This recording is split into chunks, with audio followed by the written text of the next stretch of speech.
Good morning. Yeah, it is still good morning. Can I say good morning and thank you for coming out on this Sunday afternoon. Today we've got with us Paul Goldsmith, our spokesperson for Justice, Mark Mitchell, our spokesperson for Police, and we've also got Sunny Kushal, who's been doing a fantastic job actually advocating for shop owners and small business owners that have been really impacted by crime. It's been really excellent to be able to spend some time this morning with a young shop owner who I'll leave unnamed. But it's a great story actually of a New Zealander, someone who came here, who left their country behind and their culture and their language and all their friends, came to this great country of ours, wanted to get ahead and make something of themselves, have worked incredibly hard to get a deposit together to save up for this business, went through COVID and a big lockdown period where they were really impacted, obviously being in an industrial area like this, only to surface out of COVID to then be robbed 3 times in the last 3 months.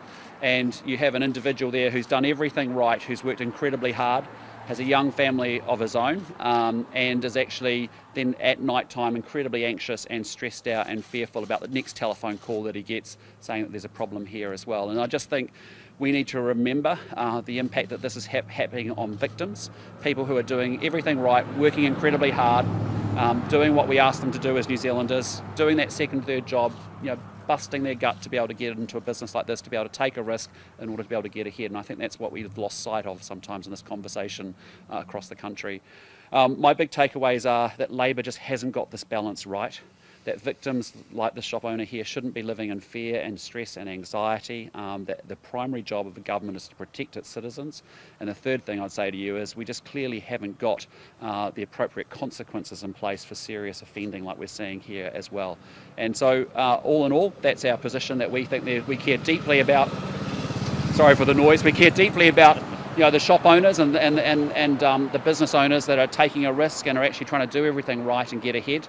But we also care deeply about the young people that are actually causing this crime. But we need them to understand there has to be consequences. We want interventions in their life so they actually have a much better future ahead of them as well. And so that's our motivation for being here. And with that, happy to take any questions. Can you put some specifics on that, Mr. Luxon? What would be the change you would make to change that balance? Well, I think what we need to see is, firstly, much more appropriate youth offending consequences, and we haven't got those appropriate consequences in place. Ram raids are up 500%. We've actually seen a halving of youth prosecutions. We're only seeing 37% of events like this where there is actually an enforcement action being taken place. So there's a range of tools that's available with the youth justice system, but at the moment, as obvious by the brief for the incoming Minister, Chris Hipkins, which we've seen, there's been a halving of prosecutions of young people, and there is a real gap here with serious offenders in particular. The second thing that we think is related is that we need to be able to implement the National Party's policy on gangs, because there is a real at least 10% of these types of events are through patch gang members or associates as a result as well. And also gangs are looking incredibly attractive to vulnerable people, young people in particular, that are committing these crimes. And the third thing for us is really we need to be able to make much more powerful targeted interventions in the lives of these young people, because we know where they go, we know where the consequences of this actually is for them for the rest of their life. And clearly, whether it's the schools with high levels of truancy that we're facing at the moment, powering up our community organisations to provide much better role models to people, and certainly I think the responsibility of parents to actually step up and do the parenting that they're not doing at the moment, to be able to actually put some structure and some boundaries around these young people's lives is important too. So, really it's about making sure we've got appropriate consequences, implement a gang policy that sends a message that you just can't act with impunity, and then thirdly, make sure we're investing in these young people's lives. Can you give us an example of a consequence that you would bring in? Well, here's an example. At the moment, we get a lot of family conferences. There's way too many of them, and there's a lot of catch and release, as we would say, and the police are incredibly gutted and disappointed about that. There is opportunities around, making sure we've got much more tougher or sentencing around community service, around home detention. And frankly, 1/4 of all the ram raids are being done by repeat offenders, and for them, we need to be able to use the youth offending facilities that we've actually got on board as well. And what the brief for the incoming minister has just said, and what both Mark and Paul have looked at in some detail, is essentially they're not using the tools that are already available in the youth justice system. And all we're asking for is we have a series of escalating tools. We appreciate for first-time offenders, yes, we don't want them to have deep formal contact with the youth justice system, but when you've got, repeat offending driving 25% of these ram raids, and we're not making powerful interventions and using the full set of tools that are available, that's a problem. So our ask is use the tools more appropriately that we've already got. Yeah. Sorry, Mark, did you have anything to say? No. So Simon, just really quickly on that is that, like Chris just alluded to, actually we've already got quite a good youth justice system that can respond. But the problem is this government has sent all the wrong signals, and it's a soft response. So we've got police officers that are dealing with offenders, 4 of them that smashed their way through the front of the shop in the last couple of weeks. Those offenders are back out re-offending 2 or 3 days later. So there has to be a much stronger response. That's not happening. And you've got government ministers standing up in the House saying, well, we're going to use alternative actions. What does alternative actions mean? It means a slap on the wrist with a wet bus ticket and these youth offenders back out in the streets offending. Does being tough on crime reduce reoffending? I can tell you right now, when there are no consequences and that the offenders are acting with impunity because they know the police, at the moment, police, when they actually go, chase someone, they used to be able to capture, 43% of, apprehend 43% of people fleeing. Now it's less than 17%. Only 37% of these incidences are resulting in any sort of, enforcement in any sense. So we have to have consequences. Does it work to reduce crime rates? Well, Reoffending? it's an important part. You have to be able to be really clear on consequences, because you can't say this is okay. This is not the New Zealand we grew up in. This is not the New Zealand we grew up in. This is not the New Zealand we want for our future. So one is, yes, you do have to be really tough on crime and have really strong consequences as a result. And on the second piece of it, it's an and, not an or. You want to be really tough on the consequences of crime, and you also need to be making powerful, targeted interventions in the lives of these young people. And it's both of those things together. At the moment, you can't say, look, there are no consequences, let this carry on like it's been going on the last 6 months in this country. We've had a 500% increase in ram raids like this.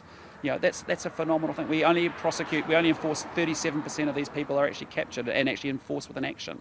That's not acceptable in New Zealand. Paul? I think we've seen an experiment in the opposite soft on crime approach, which has seen everywhere you go no sense that people are being held to account, and an explosion over the last few months in this kind of activity. And so we've got a culture of excuses from this government, where there's always an excuse for this kind of crime, and we've got to move back to sending a clear set of consequences. Yeah. So I want to be really clear, it's an and, not an or. We need to be really tough on crime and make sure there are appropriate consequences. And that's what we're saying here today is we already have a regime with a series of escalating consequences. Why aren't we using that now? Because that's not fair. And the second thing is we do need to work much harder on the causes of crime and actually what's driving it. But it can't just be all that side of the equation and not this side. It's both those bits together. What's driving it? What do you think is behind this crisis? Well, people will tell me, poverty and social determinants are major drivers, right? We get that, we understand that. But not everyone in poverty decides to put a car through the front door of a shop front window, right? That is unacceptable behaviour. So we know that, school truancy is a major problem. We live in a country where only 46% of our kids are going to school regularly. Over 55% of our kids do not have regular school attendance. 100,000 kids in this country are chronically truant, and thousands of kids have been unenrolled and disconnected from schooling. That is a big contributor and a big driver for here. Some children are missing out on school so they can work to provide as well, right? But I'll just put to you, there's a parental responsibility here as well, because now we have free lunch programs, we have free breakfast programs, we have free period products, we have subsidies for school uniforms. The responsibility of a parent is to make sure that your kid has opportunities that you didn't have, and education is the way in which you get from bad circumstances to better circumstances. And so we're asking for just enforce some consequences and actually make sure you know where your young person is and that you're actually getting them to school. That's a responsibility of parent. You chose to have the children. You need to be able to make sure that you get them to school. So it's a parental responsibility. Yes, it's a school responsibility. And yes, it's a government responsibility. But all three need to be working really hard on that. And I think truancy is a big, big motivation for why we've seen such a blowout in youth offending here. The briefing to the minister also said that police don't want to send young people to jail. That their aim is not to do that. And it also said there's actually not much evidence of gang-related crime where youngsters are running around committing crimes at the behest of gangs. Yeah. There's actually not that much evidence of that. You seem to be putting a lot of emphasis on it. Yeah, I'm going to let Mark talk to that, Yeah, but we think there is a strong link between that. So I totally reject that premise. That is complete nonsense. Let me be clear. These youth offenders are online, and the gangs are using social media, and they're using them to entice and attract our young people that aren't at school, that haven't got strong parental support around them, haven't got positive adult role models in their lives, and they're attracting them into crime. And then what's happening is you've got these the youth offenders and these juvenile offenders that are out on social media themselves, goading their friends and challenging them into coming out and committing the sort of crime that we see going on here. And then we end up with a young family and a young guy that's trying to do his best and get ahead in life, too scared to take a phone call at night because he's worried about what he has to deal with. And that is not the New Zealand that any of us want to live in. We all care about our kids, Simon. We all want them to have the best chance. And like the leader said, the long-term solution to this is getting into their lives and figuring out how we invest and what we do to stop them coming into our criminal justice system. But you conflate to the two issues sometimes, because the police have to deal with what's in front of them right now. But just to be clear, you're saying the briefing to the Minister from the police is incorrect on that. That's their opinion. I don't agree with that. I think that these youth and juvenile offenders are influenced massively by the adult gangs and what they're doing. And I think they see the adult gangs, they're operating with impunity, and they feel that they can have some sort of status if they attach themselves to the gangs. And I think that's a big part of what fuels this youth offending. Yeah. Sorry for the noise. What are the practical consequences for, say, a 12 or 14-year-old kid? I mean, if you're going to get tough on crime, what's the ultimate penalty they're going to take? Well, I mean, look, there's a range of possibilities in the system at the moment, from at one end of the spectrum going off to a jail or a youth facility. Now, nobody wants to see large numbers of young people locked up. That's the last resort that nobody wants to see. At the other end of the spectrum, though, is a cycle of group conferences, family conferences, patting them on the head saying, that was naughty and we'll see you again next weekend when you do the same thing again. And we've got too far down that end of the spectrum, and there's a whole lot of steps along the way, whether it's community work, whether it's home detention, whether it's youth facilities, and we've just got to shift more to that end of the spectrum for those repeat offenders. And there's only a relatively small group.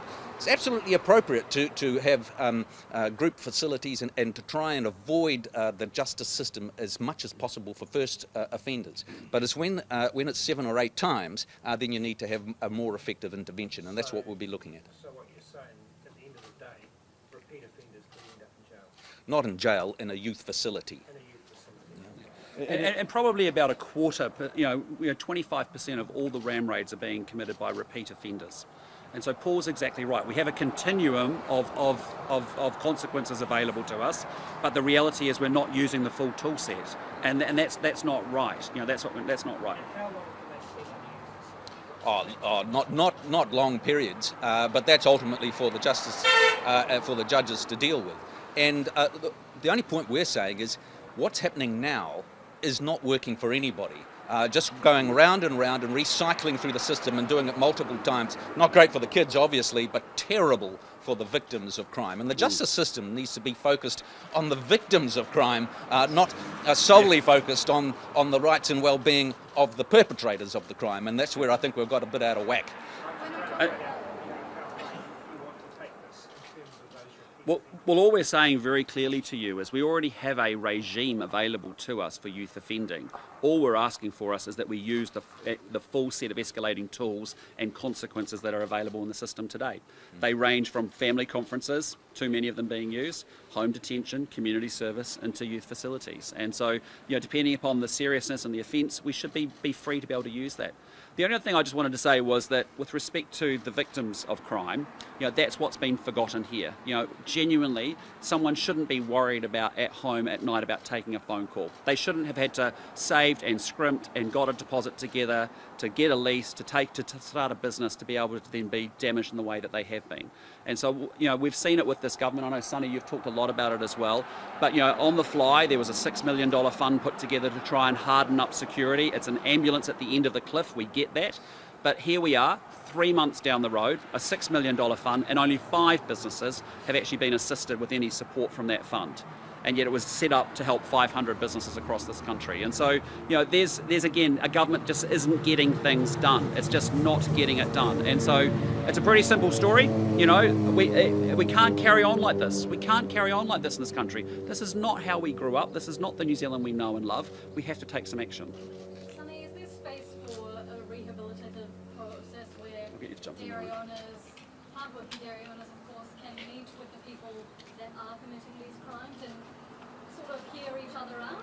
Look, at the end of the day, these dairy owners or business owners, they are very hard-working people. They are contributing to our economy, and they are the one who are now the victims of crime. They need help. They need to feel safer. They need to be able to, run their livelihood. I would like to ask the Prime Minister a direct question. Prime Minister, there is an emergency, and there is a crime emergency. What would Prime Minister do to stop these criminals ruining these New Zealanders' livelihoods? Well When we said. talk about criminals, we're talking about 12, 13-year-old kids in this situation. Isn't there something that should be looked deeper into the educational system? Well, look, I think you're right, and that's why we're saying there's 2 sides to this equation. One is, yes, we need to have having more appropriate consequences for crime. On the other hand, we need to make more powerful, targeted intervention in these young people's lives and ask why things are going so wrong. And as I said, we want schools to have much better data and measurement and more regular feedback about who's not showing up at school, because we think that is one of the big drivers. Interestingly, the new Minister of Police is also the Minister of Education.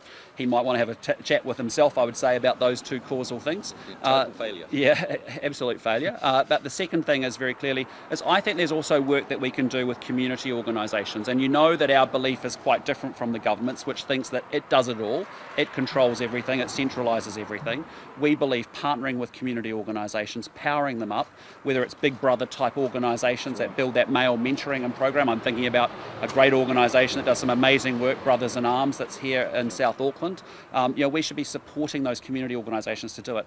And then I would just say to you, and I'd say to all the parents watching, is look, there is a parental responsibility here, right?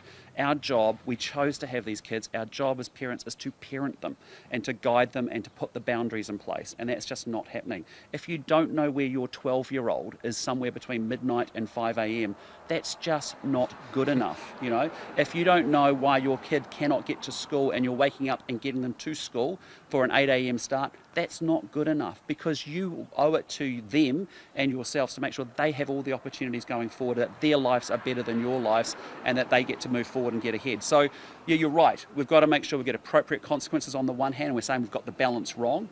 On the other hand, we know we've got long-term work to get to the causes of what's driving this crime, and it often is around the social determinants of poverty. We get all of that, but we also have to work with schools, we have to work with community organisations, we have to get government focused on outcomes, not on just kumbaya and mush and making statements, and we need to call parents to responsibility as well. How do you make good parents? That's not a politician's job, though. It's not a good politician's job, but all I can do is make an appeal to parents to say, hey, listen, we have a responsibility. It is not just someone else's problem. You can't just take all the rights of being a New Zealander and not have the responsibilities of being a New Zealander.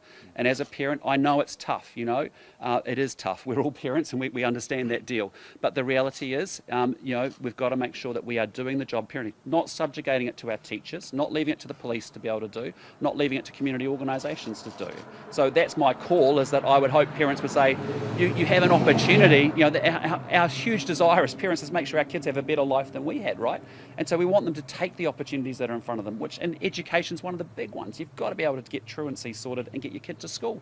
If they can't read and write, they don't have a great future. That's not setting them up for success. So, and I know it's hard, and I know there's lots of other reasons for it, but we've got to stop the excuses and control what we can control as parents and put the boundaries in place to make sure our young people grow up right. What do you think parents, why Last do you think parents are failing in looking after their children?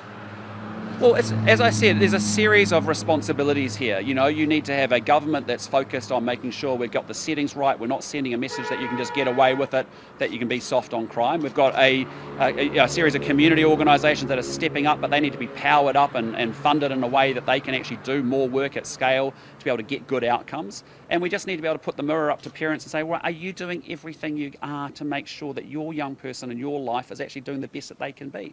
And that's just a call, to parenting to say, hey, listen, we had these kids, we owe it to them to be able to do the very best by them, as parents. And so it's about rights and responsibilities. And the kind of country we're getting and the kind of country we want to have is all built on this notion of we have certain rights as New Zealanders, but we also have certain responsibilities to each other and to our country. And what we're seeing here and why we're here today is saying, look, this isn't fair. This is not fair. Someone who's made a big go of it, trying to get ahead, doing the right thing, working hard, raising their kids right, trying to get ahead, make a better life for themselves, getting hit 3 times in 3 months isn't on. That's not the New Zealand we know. That's not the New Zealand we want. Any solutions to lifting people out of poverty if that is not the... Yeah, so a big thing to do is, first and foremost, you have to have a strong economy that's able to lift incomes and wages for all New Zealanders. And we've got a lot of work to do in that, and we talk a lot about that, because if you want a great education system, you've got to have a good economy. If you want a great healthcare system, you've got to have a good economy. So there's a lot that we can do around making sure we've got a good economy in place. But then I think we've really got to do the work of social investment, which is really saying, look, let's identify these young people and their families, and we have data that we can see their interactions with the criminal justice system, their interactions with the education system, and let's target those families and get them the support they desperately need. And we can use community organisations, not just government to get to them, but we can use community organisations to get to them, to work out what are the barriers, what are the needs that they have, what are the interventions that would make the biggest difference to them to be able to move their life forward. And we owe it to them, right? And it's hard work, it is hard work, don't get me wrong. But just consigning someone and writing them off and saying that's your life and that's your trajectory of that life, we know where that's going, why wouldn't we make every effort to change it? But it has to be rights and responsibilities. You have to be tougher on crime, and you have to be really tougher on the causes of it as well. Just on the rugby, any comments? I got no comment on the rugby. The tribulations of the All Blacks and their coach? All I would just put it to you, and I won't make this an election promise, but I would say to you, under a national government, the All Blacks did win 2 World Cups, and I'm going to leave it there with you. So that's all I'll say. All right, thanks guys, appreciate it. Thanks for checking out our YouTube channel to stay up to date with all the latest news from the New Zealand Herald. Click the subscribe button below or check out one of the videos here, and head over to nzherald.co.nz for more details on these stories and more.